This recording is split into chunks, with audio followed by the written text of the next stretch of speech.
ജയന്തി കല്യാണി വിളിച്ചോണ്ട് പോ. ശരി ആന്റി. വാ കല്യാണി. കല്യാണി ജയന്തിയുടെ കൂടെ ചെല്ല്. ആ ശരി മാഡം.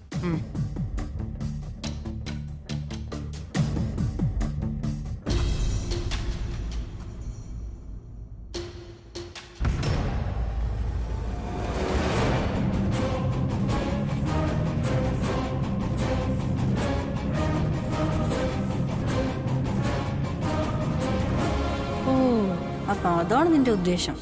നടക്കില്ല മോളെ. അപ്പൊ ശരിയാക്കി തരാം. വാ കല്യാണി, കേറി വാ.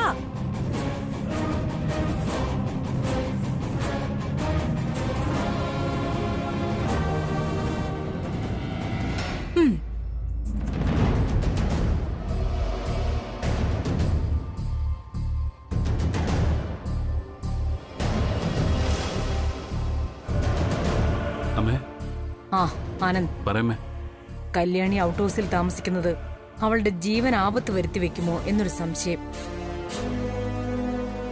മാത്രമല്ല, പ്രിയങ്ക പല പ്രാവശ്യം ഗുണ്ടകളെ വെച്ച് കല്യാണിയെ കൊല്ലാൻ ശ്രമിച്ചത് നിനക്കും അറിയാലോ. അതുകൊണ്ട് കല്യാണിയുടെയും ചന്ദ്രന്റെയും കല്യാണം കഴിയുന്നതുവരെ കല്യാണി ഇവിടെ താമസിക്കട്ടെ എന്ന് ഞങ്ങൾ തീരുമാനിച്ചു. കല്യാണിക്ക് ഒരാപത്തും വരാതെ നോക്കേണ്ടത് നിന്റെയും കൂടി കടമയാ. കൊള്ളാം. കോഴിക്കോട്ടിന്റെ താക്കോൽ കുറുക്കന്റെ കയ്യിൽ തന്നെ കൊടുക്കണം. നിന്റെ അമ്മ കല്യാണിക്ക് കൊടുത്ത വരം നിറവേറ്റേണ്ടത് നിന്റെ കൂടെ ഉത്തരവാദിത്തമാണ്. ശരിയാ സർ. അടുത്ത ആഴ്ച രാജസ്ഥാനിലെ ഒരു ലെതർ കമ്പനിയുമായിട്ട് ഒരു മീറ്റിംഗ് വെച്ചിട്ടുണ്ട്. നീ പോണം. അതച്ചാ അരവിന്ദ് അല്ല, നീ തന്നെ പോകണം. കാര്യങ്ങളൊക്കെ നമുക്ക് ഒത്തുവരികയാണെങ്കിൽ വാങ്ങുന്നതിനെ കുറിച്ച് ആലോചിക്കണം. ശരിയമ്മേ, പോവാം. ഇളയച്ചൻ പറഞ്ഞ ചില പൂജകൾ ചെയ്യാനുണ്ട്. ഞങ്ങൾ അങ്ങോട്ട് ഇറങ്ങാം. ശരിയമ്മേ.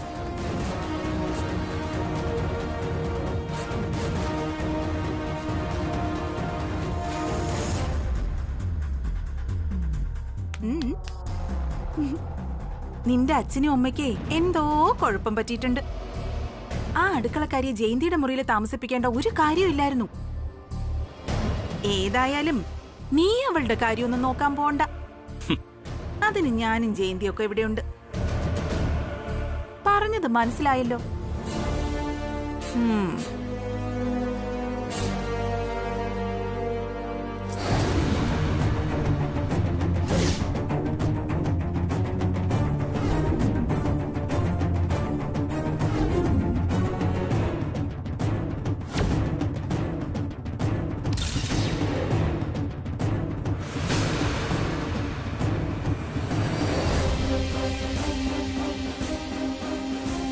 വല്ലുവിനെ ഇതുവരെ ഒന്ന് കാണാൻ പോലും പറ്റിയില്ലല്ലോ. ആ മുഖം ഒന്ന് കാണാനും ആ ശബ്ദം ഒന്ന് കേൾക്കാനും പറ്റിയിരുന്നെങ്കിൽ.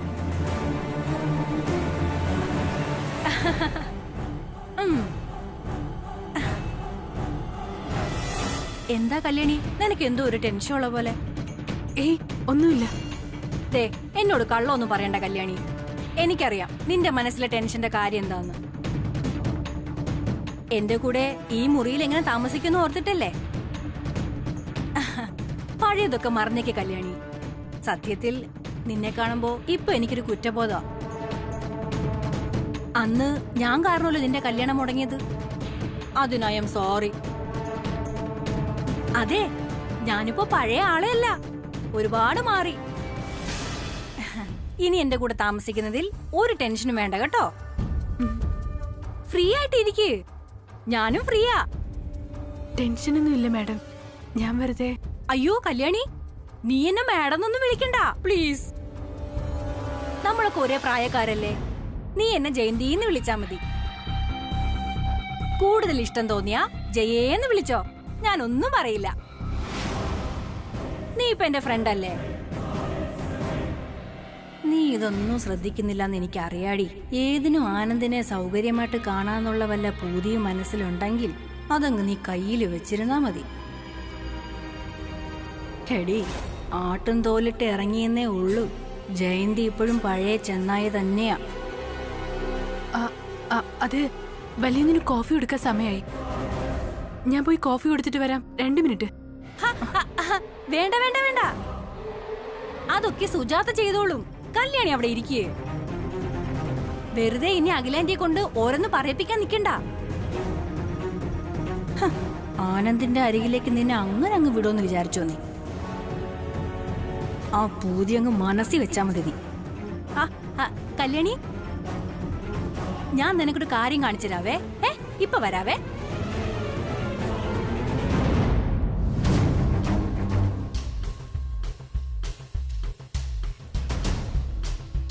കല്യാണി, ടണ്ടടൻ.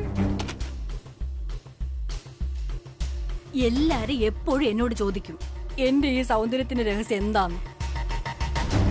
അതെ, വിലാസിനി ആന്റിക്ക് പോലും അറിയില്ല ഞാൻ എങ്ങനെയാ ഒരുങ്ങുന്നതെന്ന്. പക്ഷേ നീ ഇപ്പൊ എന്റെ ഫ്രണ്ട് അല്ലേ, ഞാൻ പറഞ്ഞുതരാം ഞാൻ എങ്ങനെയൊക്കെയാ ഒരുങ്ങുന്നതെന്ന്.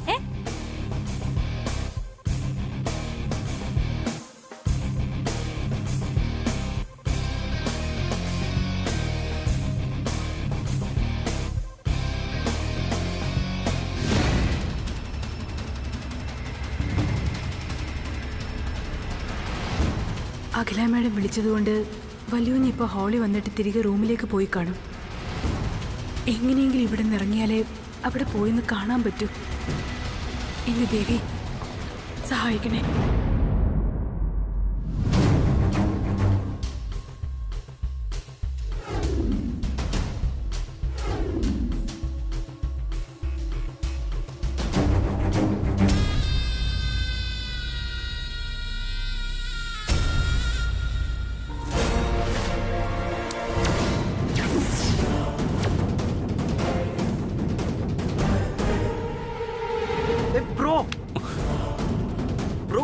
എന്തൊക്കെയാ കാണിക്കുന്നേ? കണ്ടിട്ട് മനസ്സിലായില്ലേ? എല്ലാം കത്തിച്ച് ചാമ്പലാക്കാൻ പോവാ ഞാൻ. ചാമ്പലാക്കാനോ?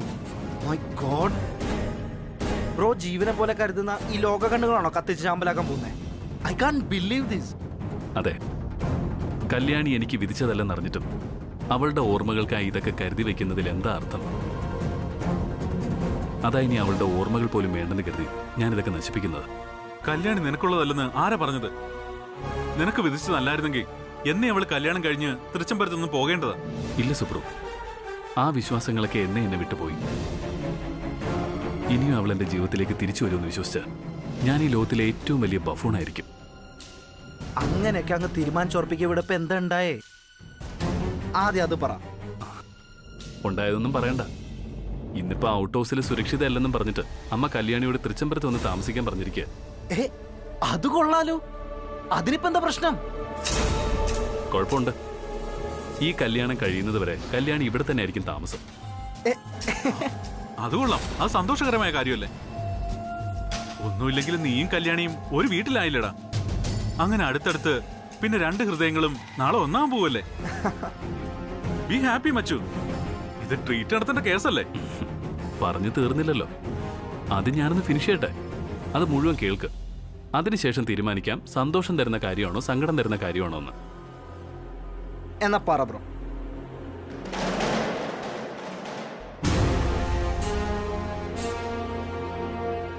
അമ്മ എന്നെ വിളിച്ചിട്ട് കല്യാണം നടക്കുന്നത് വരെ കല്യാണി ഇവിടെയാണ് തങ്ങാൻ പോകുന്നതെന്നും ഈ കല്യാണത്തിന് ഒരു തടസ്സവും വരാതെ നോക്കേണ്ടത് എന്റെ ഉത്തരവാദിത്വമാണെന്നാണ് പറഞ്ഞേൽപ്പിച്ചത്.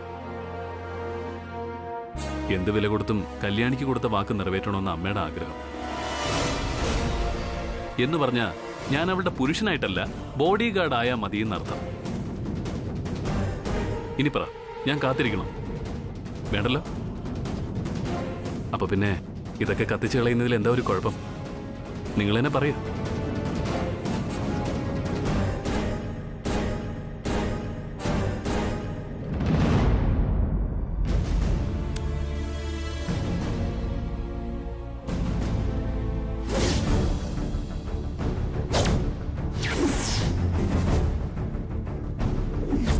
ഈ ലോകത്ത് എന്തൊക്കെ സംഭവിച്ചാലും വല്യു എന്നെ ഒഴിവാക്കി മാറ്റി നിർത്തരുത്. എനിക്ക് താങ്ങാനാവാത്തത് അത് മാത്രമാണ്.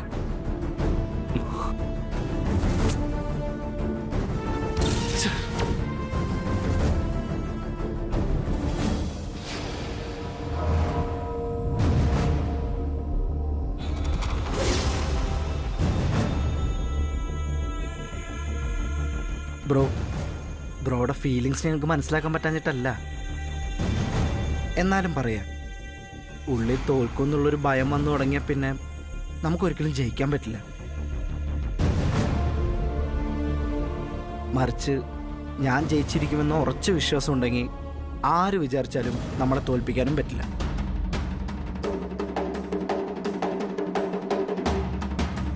അതുകൊണ്ട് ബ്രോ ധൈര്യമായിട്ടിരിക്കേ. All is well. Okay Subarna, വാ.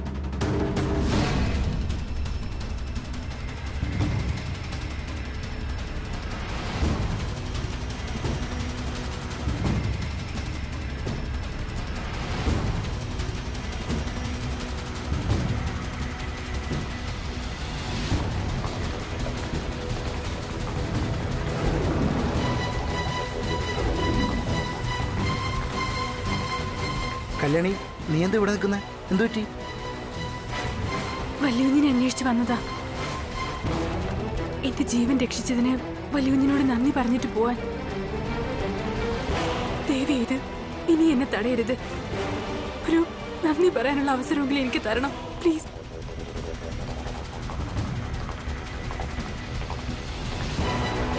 ശരി, കല്യാണി ഇവിടെ നിൽക്ക്. ഞാൻ ബ്രോയോട് പറയാം കല്യാണി കാണാൻ വന്നിട്ടുണ്ടെന്ന്. സുബർണ, വാ.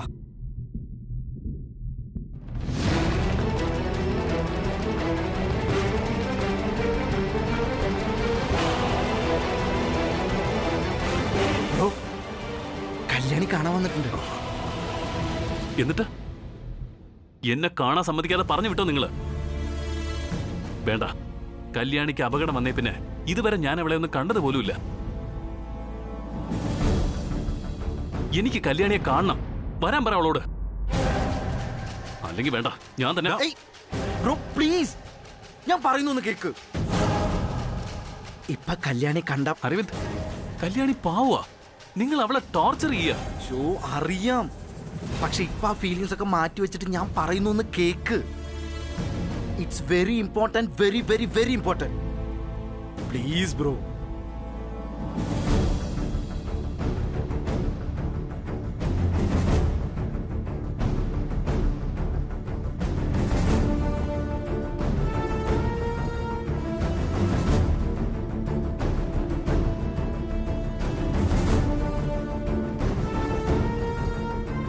മനസ്സിലായല്ലോ? ഓക്കെ ബ്രോ, പറഞ്ഞതുപോലെ മാത്രമേ ചെയ്യാൻ പാടുള്ളൂ.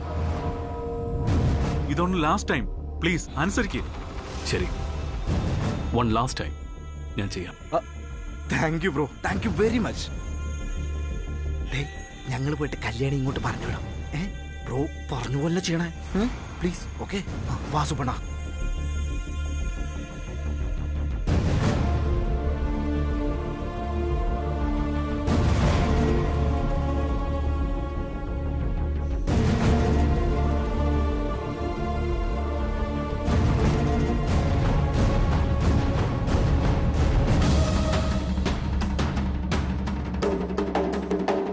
അരവിന്ദേ, നീ പറഞ്ഞാ മതി. എനിക്കിത് പറയാൻ ബുദ്ധിമുട്ടുണ്ട്. ശരി കല്യാണി, നീ ഇവിടെ കയറി വന്നെന്നും കാണാൻ നിൽക്കുന്നു എന്നൊക്കെ പറഞ്ഞപ്പോൾ കാണാൻ താല്പര്യമില്ലെന്ന് പറഞ്ഞ് ഒഴിയായിരുന്നു ബ്രോ. പിന്നെ ഞങ്ങൾ രണ്ടുപേരും ഒരുപാട് പറഞ്ഞിട്ടാ സമ്മതിച്ചത്. അതുകൊണ്ട് കയറി കണ്ട് നന്ദി പറഞ്ഞ് ഉടനെ പുറത്തിറങ്ങണം, മനസ്സിലായോ? ആ ശരി, പെട്ടെന്ന് ഇറങ്ങാൻ ഞാൻ. ഉറപ്പാ? ശരി, എന്നാ പോയിട്ടോ. അവിടെ ഉണ്ട് ആള്.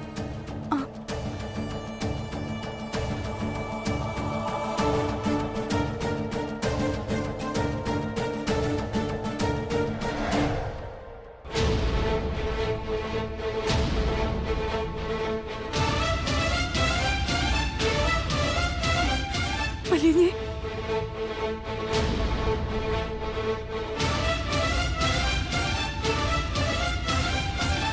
എന്താ പറയാനുള്ളത് പറയാം.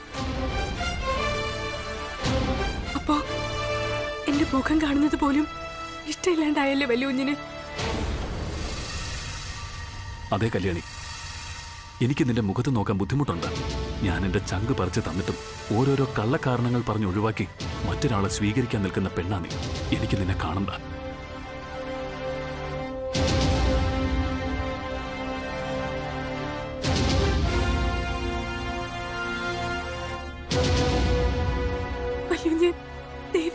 തോന്നുന്നു. വേണ്ട, ഒന്നും പറയണ്ട. നിന്റെ ശബ്ദം കേൾക്കുന്നത് പോലും എനിക്ക് പറപ്പ ഉണ്ടാക്കുന്നത്. ദയവ് ചെയ്ത് നീ ഇവിടെ നിന്ന് പോയി തരണം. അതാ എനിക്കിപ്പോ ആവശ്യം.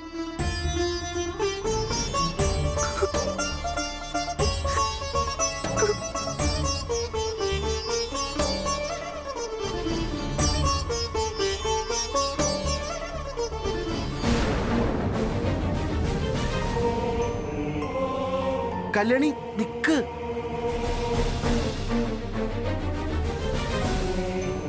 സുബർണ, കല്യാണി കരഞ്ഞിട്ടാണല്ലോ പോകുന്നേ. വാ, ആനന്ദിനോട് ചോദിക്കാം.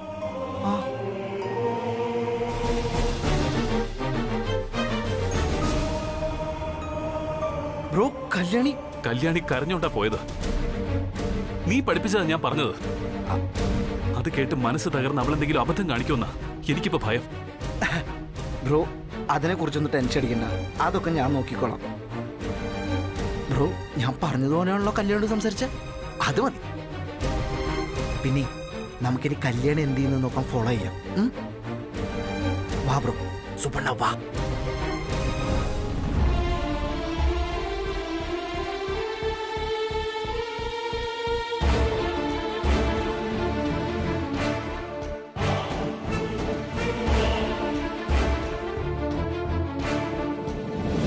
എന്റെ മുഖം കാണുന്നത് പോലും ഇഷ്ടമില്ലാണ്ടായല്ലേ വല്യുഞ്ഞിന്. നിന്റെ ശബ്ദം കേൾക്കുന്നത് പോലും എനിക്ക് പറപ്പ ഉണ്ടാക്കുന്നത്. ദയവ് ചെയ്ത് നീ ഇവിടെ നിന്ന് പോയി തരണം. അതാ എനിക്കിപ്പോ ആവശ്യം.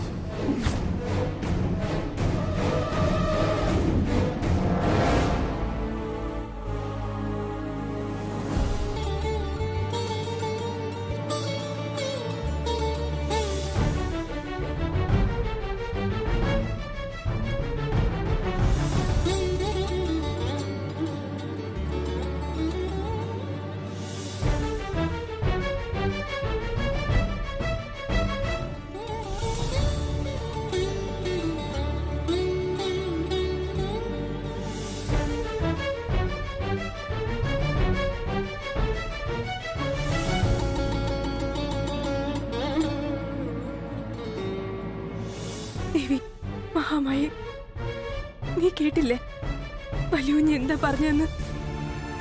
കല്യാണി കല്യാണിന്ന് ഒരു ദിവസം 100 വട്ടം വിളിക്കണ വല്യുഞ്ഞിന് ഇപ്പൊ എന്നെ കാണാൻ ഇഷ്ടമല്ലെന്നാ പറയണേ. എന്റെ ശബ്ദം കേൾക്കുന്നത് വെറുപ്പാണെന്ന്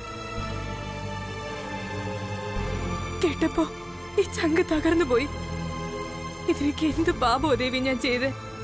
എന്തിനാ എനിക്ക് ഇനി ഇങ്ങനെ ഒരു ജന്മം? അറിയാലോ, ഇന്ന് ഈ മനസ്സ് നിറയെ വല്യുഞ്ഞ് മാത്രമേ ഉള്ളൂ. എന്നിട്ടും വല്യുഞ്ഞ് എന്നെ ഇഷ്ടമാണെന്ന് പലവട്ടം പറഞ്ഞപ്പോഴും തിരിച്ചൊരു വാക്ക് പോലും പറയാൻ പറ്റാത്ത ജന്മം എന്റേത്. ഒരു ദുരന്ത ജന്മം. അന്ന് തന്റെ മനസ്സിലുള്ള പെണ്ണിനെ കാണാൻ കണ്ണിൽ നോക്കിയാ മതി കാണുന്ന വല്യുഞ്ഞ് പറഞ്ഞപ്പോ മനസ്സിലാകാത്തതുപോലെ നടുക്കിയായിരുന്നു ഞാൻ. അത് കേട്ട് വല്യുഞ്ഞിന്റെ മനസ്സ് എത്രത്തോളം വേദനിച്ചിട്ടുണ്ടാവുമെന്ന് ഇന്നെനിക്ക് മനസ്സിലാവുന്നു.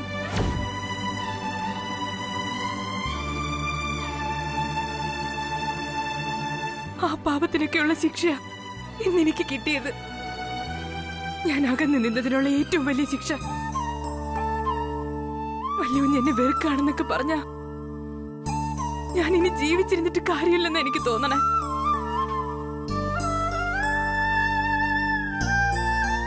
എന്റെ ദേവി, എനിക്കറിയാലോ ഇന്ന് ഞാൻ ജീവിക്കുന്നത് എന്റെ വല്യുഞ്ഞിന് വേണ്ടിയാ. എന്റെ മാനവും ജീവനും കാത്ത ആളാ വല്യുഞ്ഞ്. ആദ്യമൊക്കെ എനിക്ക് വല്യുഞ്ഞ് ദൈവത്തിനെ പോലെയായിരുന്നു. പിന്നെ എപ്പോഴും അത് മാറി മാറി മാറി വല്യുഞ്ഞിപ്പോ എന്റെ ജീവനായി മാറിക്കഴിഞ്ഞു. ഇന്നെനിക്ക് ഈ ലോകത്ത് ഏറ്റവും ഇഷ്ടം എന്റെ വല്യുഞ്ഞിനോടാ. ഈ മനസ്സ് നിറയെ എന്റെ വല്യുഞ്ഞ് മാത്രാണ്. വല്യുഞ്ഞ് മാത്രം. എനിക്ക് സ്വന്തമാക്കാനായില്ലെങ്കിലും കൃഷ്ണനെ പ്രണയിച്ച് കിട്ടാതെ പോയ രാധയെ പോലെ ഞാൻ ഇന്നും വല്യുഞ്ഞിന്റേത് മാത്രമായി ജീവിക്കും. ഈ ഒരു ജന്മം മാത്രമല്ല, ഇനിയൊരു ജന്മം ഉണ്ടെങ്കിൽ അപ്പോഴും വല്യുഞ്ഞ് എന്റേതാ. ഞാൻ വല്ലുകുഞ്ഞിന്റേതും.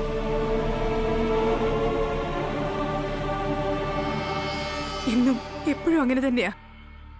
എന്നും എപ്പോഴും.